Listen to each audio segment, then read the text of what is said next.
Hello and welcome to the viewers of this video. This is the Orange Fan here, bringing you another entry for the episode Recap and Thoughts category.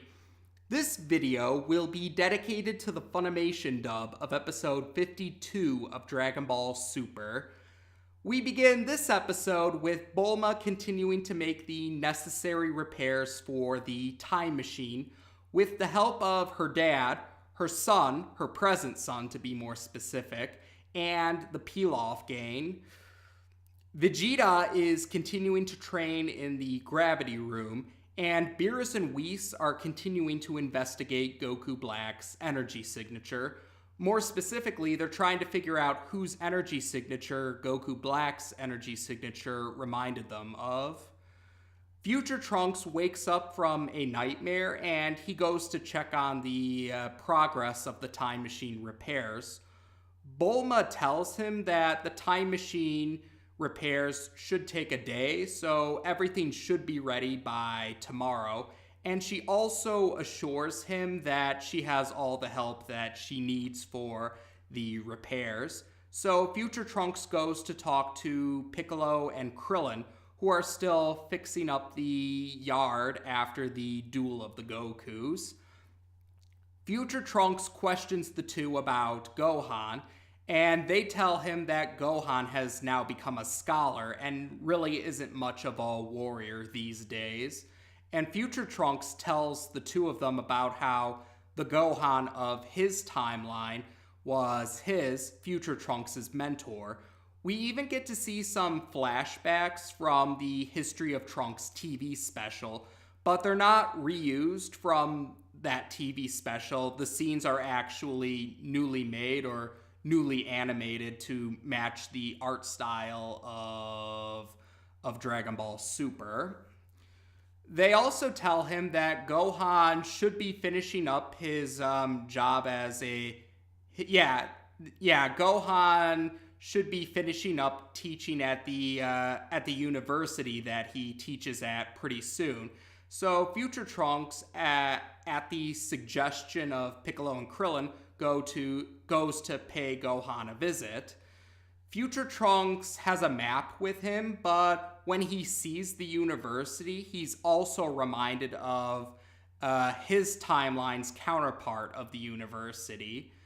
Soon enough, Gohan does exit the university after he finishes up his commitments for the day, and he's quite surprised to see Future Trunks again after so many years.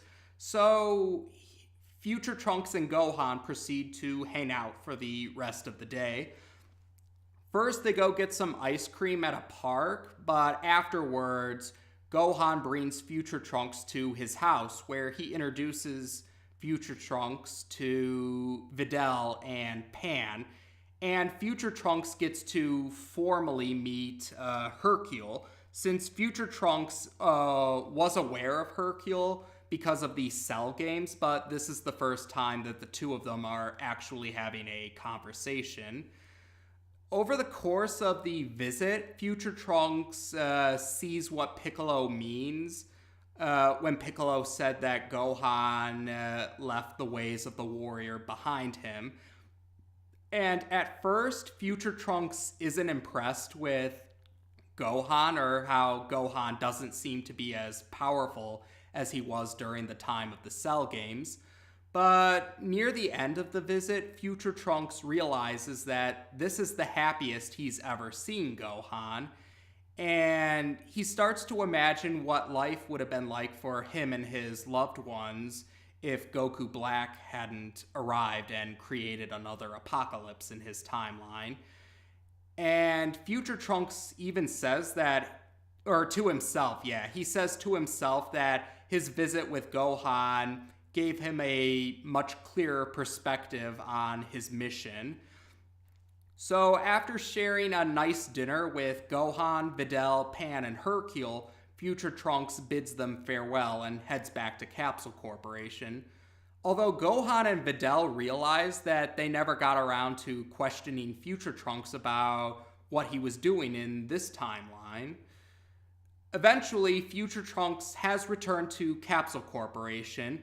he's now wearing the clothes that Bulma laid out for him, and he also notices that Goku, Beerus, and Whis are no longer around, and the rest of everyone else at Capsule Corporation tell him that they've gone to Universe 10.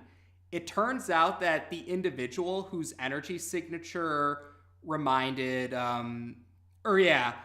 Goku Black's energy signature reminded Beerus and Whis of someone who's from Universe 10. So that's where they and Goku are going off to. And we then get to go to Universe 10, but it's only a brief scene, and we see Akai is actually walking down a pathway, and he's pushing a T-cart as he's walking down the pathway, and that's how we end the episode. So, like the previous episode, this episode was meant to unwind after the Duel of the Gokus, which happened 2 episodes ago.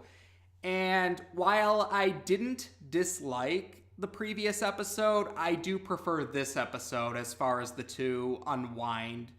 Yeah, as far as the 2 episodes that were meant to unwind after those that intense fight scene, I do prefer this episode more than the previous one. And that's mostly because of Future Trunks and Gohan's reunion. I thought it was a really heartwarming reunion overall. And, oh, that's right. This is a pretty, I think this was a pretty cool detail. This was a detail I noticed right away, I should say, is in the flashbacks for the History of Trunks TV special, future Gohan is voiced by Kyle Bear, who also voices older Gohan in the main timeline in the Funimation dub. And the reason I bring that up is because in the History of Trunks TV special, future Gohan actually had a different voice artist in the Funimation dub. In that TV special, he was actually voiced by Damian Clark, Cell's voice artist in the Funimation dub.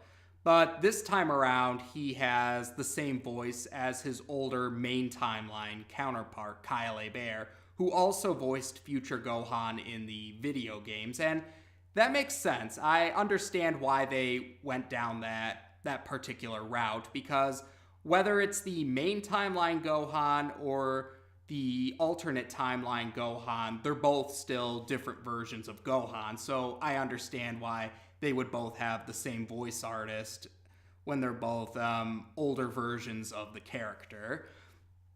And I thought Kyle Bear did a good job in the role, even if he only had a few lines of dialogue because the flashbacks were pretty short. And that's right, yeah. Future Trunks' original sentiments about thinking Gohan isn't as impressive now, that reminded me a lot of many fans who were not too happy with how Gohan was portrayed after the events of the Cell Saga. So, starting with the Buu Saga, going on to Dragon Ball Super, there were some fans who were not happy with that particular route for the character. On the other hand, though, by the end of his visit, Future Trunks realized that Gohan is happy and fulfilling his dreams as a scholar. And that reminded me of many fans as well. Many fans who are happy with how Gohan was portrayed starting with the Buu Saga. And I do think it was rather heartwarming how Future Trunks realized how happy Gohan is. And like he said to himself, his visit with Gohan helped to give him a clearer perspective on his mission to stop Goku Black. And yeah, I thought it was a very nice moment. We did get a couple of humorous scenes as well, like Trunks was trying to imitate his future counterpart, and he was kind of jealous of his future counterpart, or jealous of how Mai was paying more attention to future Trunks than him. It seems kind of paradoxical to be jealous of yourself well, alternate timeline self, but yeah, it was still pretty funny all the same. And that's right, though. The end of the episode also has an interesting hook for the next episode. Because Beerus and Whis did manage to find a match. They managed to match up Goku's, or yeah, they matched up Goku Black's energy signature with someone else's energy signature, and this someone else is from Universe 10, one of the universes that we didn't really get to see too much of just yet. Because so far, Universe 6 was the other universe we got to explore. So this time we get to explore Universe 10, or we're going to explore Universe 10 soon. And the ending scene shows us a Kai. So that seems pretty safe to say that this Kai has something to do. Yeah, this Kai has some kind of connection with Goku Black. Of course, if you've seen ahead, if you've seen the subs or you've read the spoilers, you do know how things are going to turn out. But for people who are going in blind, this adds to the mystery. And it won't be until the next episode when we get to hear this Kai talk. And it will be interesting to see, or rather I should say hear, if certain whispers are true. There's many whispers going around that a certain someone is going to voice this Kai in the Funimation dub, and yeah, it'll be very interesting to see if these whispers turn out to be true. I'm really looking forward to that, and we'll cross that bridge when we get to it. I'll go more into detail about this certain someone once we cover the next episode. So for now, though, there we go. That's the we've now discussed